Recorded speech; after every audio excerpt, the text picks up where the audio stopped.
السلام عليكم ورحمة الله وبركاته أصحابي ميل والبات جوجتين كسو دوادا channelka daawanaysiin waa channelkii Dr. Saddam Hussein meel walba joogtiin kusoo dhawaada channelka mar kale maanta waxaan idiin wadaa barnaamijka caafimaadka alaab aad nooga barateen maalin walba inaan idin soo gudbiyo ama aan idin soo diyaariyo barnaamijkii caafimaadka maanta waxaan ka hadlaynaa waxa waaye waa maxay vitamin B12 deficiency maxaa waaye shaqada vitamin B12 ka jirkaaga iyo calaamadaha aad ku garan kartid vitamin B12 ka haduu uu deficiency u jiro kusoo dhawaada channelka fadlan hadaad videoga aad ka heshid subscribe like and share ka channelka ka ilaawina hadana aan u guda galno barnaamijkii vitamin B12 ka wuxuu ka tirsan yahay vitaminada jirka laga helo mar walbo vitamin walbo oo jirkaaga laga helo shaqo buu leeyahay sida vitamin A ga vitamin B ga vitamin C ga vitamin D ga vitamin walbo jirkaaga shaqo buu leeyahay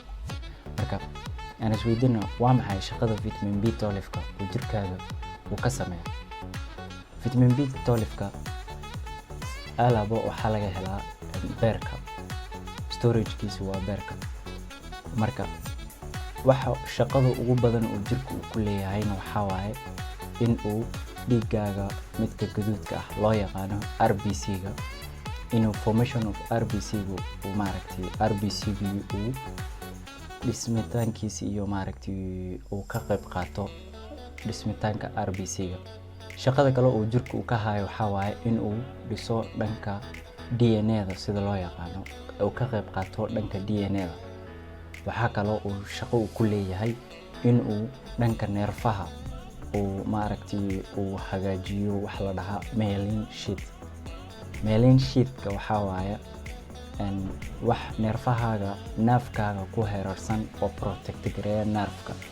vitamin B12 ka hadii uu kugu yar yahay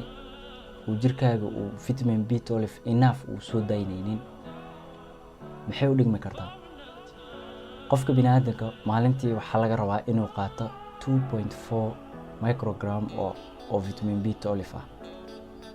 hadii uu beerkaaga ama jirkaaga uu soo dayn waayo ama intestineskaaga meesha absorption-ku ka dhaca absorption-ku waxa waaye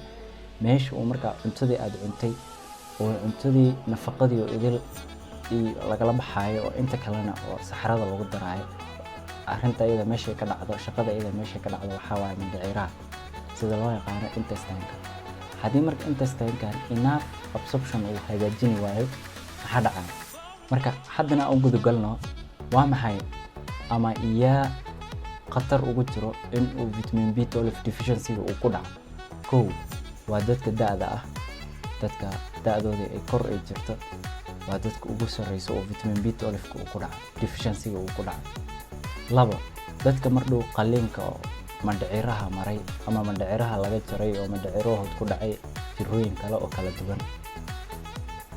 saddex waxa waaye dadka isticmaala daawada sokorta loo yaqaano metforminka afar waxa waaye dadka oo diet restriction ku jiro oo aan isticmaalin cuntooyinka ama hilibka aan isticmaalin waa maxay calaamadaha vitamin B12 deficiency ama sidaad ku garan kartaa haduu ku hayo ama dhibaatada vitamin B12 ka calaamadihiisu waa maxay hadii kawaabiso jirkiyo idil aad ka dareentid taas waxay ku tusinaysaa in vitamin B12 deficiency uu hayo kawaabisada waxyaalo badan baa keeno ay kamid tahay peripheral neuropathy wax loo yaqaano hadii ay tingling sensation wax la dhahay la socdo oo maaragtay lugihii ama jirkii gacmihii oo idil ay ka soo durayaan ama wax ay ku soo durayaan numbness-kaas kawaabisadaas iyo tingling sensation kaas oo maaragtay in cirbadooyin ay ku soo durayaan aad u malaynaysid jirkii oo idil waa calaamado kamid ah vitamin B12 deficiency mid kale oo ku xigta waxa waaye calaamada kale waxa waaye in uu qofkii daal joogto ah uu dareemo daalkani joogtada ah waxa keenaya in uu oxygen-kii uu jirka ku yaryahay oxygen-kan wax oo mar walbo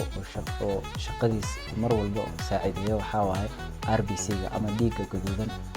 dhiiggan gaduudan ayaa jirka ku yar calaamada kale oo lagu garan karo inuu vitamin B12 deficiency uu jiro waxa waaye qofkii oo carabkiisa oo idil isbedelay carabkii oo guduud zaa'id noqdo, carabkii soo bararo, carabkii booga leh haddaad isku aragtid waxaa waaye in aad vitamin B12 deficiency aad midka ugu horreysa aad ka fikirtid uu noqdo. mid kale waxaa waaye qofkii oo maaragtay fikirkiisa iyo maaragtay thinkingkiisa oo idil oo hoos u dhacay. mid kale waxaa waaye calaamada kale oo qofku isku garan karo in uu vitamin B12 deficiency uu jiro waxaa waaye in uu qofkii like state of depression ahaan inuu galo oo fikir zaa'id uu galo oo la xiriirto vitamin B12 deficiency waxaa waaye mar walba qofkii inuu fikirkiisa uu hoos u dhaco. calaamada kale oo la xiriirto waxaa waaye in uu qofkii maqalkii dhagaha uu ku darsamo oo maqal zaa'id uu dhagaha ka maqlo oo maqalkii caadiga aan ahayn maqal zaa'id oo qayli ah oo dhagiga ka maqlo maadaama ay nerfihii oo vitamin B12 uu ku yar yahay. mid kale oo dadkan ay isku arki karaan vitamin B12 deficiency qabo waxaa waaye in ay mar walba ay afkii carabkii oo idil u boogo, carabkii hadduu uu boog uu noqdo oo guduud uu yahay oo maaragtay uu soo bararo mar walba waa inaad ka fikirtid vitamin B12 deficiency. calaamada kale oo qofku isku arki karo waxaa waaye in uu indhihii araggooda oo yaraadaan. calaamadahani oo idil waxay ku sheegayaan in uu vitamin B12 deficiency uu jiro. mar walba haddaad isku aragtid calaamadahan waxaa aad la xiriirtaa dhakhtarkaaga. mar walbana ka fikir calaamadahani kuma koobana vitamin B12 deficiency oo kaliya. calaamadahani waxaa keeni kara cudurro kale oo jirka haddii ay ka jiraan. marka vitamin B12 ka halkee laga helaa ama inteed ka heli kartaa oo u badan yahay vitamin B12 kani? vitamin B12 kani always waxaa laga helaa dhanka cuntada ah. cuntada sida red meat-ka, cuntada dairy oo maaragtay red meat-ka waxaa ka mid ah hilibka gaduudan. meesha kale aad ka heli kartid waxaa waaye digaagta, malalayda iyo cunooyin kale oo kala duwan sida caanaha, sida ukunta, intaasoo idil waa laga helaa. marka asxaabay waxaa soo garnay barnaamijkii gabagabada iyo